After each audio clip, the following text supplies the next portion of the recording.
আজকে আমি বানাবো ভেন্ডি মশলা। ভেন্ডি মশলা বানানোর জন্য আমি এখানে 250 গ্রাম ভেন্ডি ধুয়ে এভাবে কেটে নিয়েছি। এখানে আমি একটা মিক্সি নিয়েছি। এবার দিয়ে দেব আদা কুচি, রসুন আর একটু পেঁয়াজ। সব কিছু আমি মিক্সিতে পিষে নেব। এবার কেটে রাখা ভেন্ডিগুলোতে আমি লবণ, হলুদ আর লঙ্কার গুঁড়ো দিয়ে দিলাম। সাথে দিয়ে দিলাম 1 চামচের মতো বেসন। সব কিছু আমি ভালো করে মিশিয়ে নেব। মিশানো আমার হয়ে গেছে।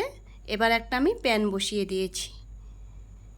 প্যানটা গরম হয়ে গেছে, দিয়ে দিলাম তেল। এবার ভেন্ডিগুলো আমি ভেজে নেব।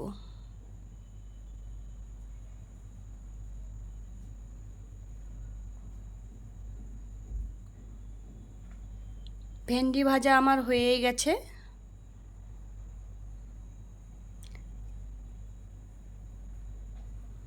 এবার এটাকে আমি নামিয়ে নেব। ওই প্যানে আরেকটু তেল দিয়ে দিলাম একটা শুকনো লঙ্কা, তারপর দিয়ে দিলাম পেঁয়াজ কুচি।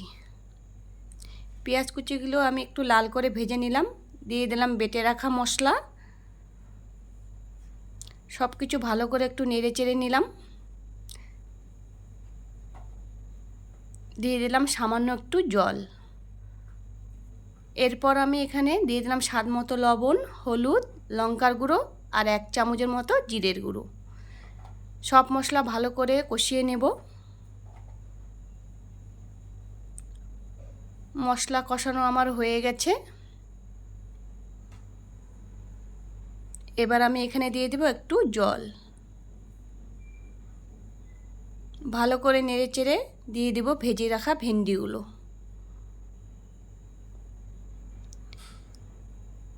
নেড়ে চেড়ে 2 মিনিটের জন্য ফুটিয়ে নেব।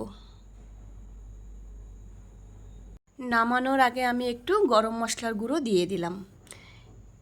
এবার এটাকে নেড়ে চেড়ে নামিয়ে নেব।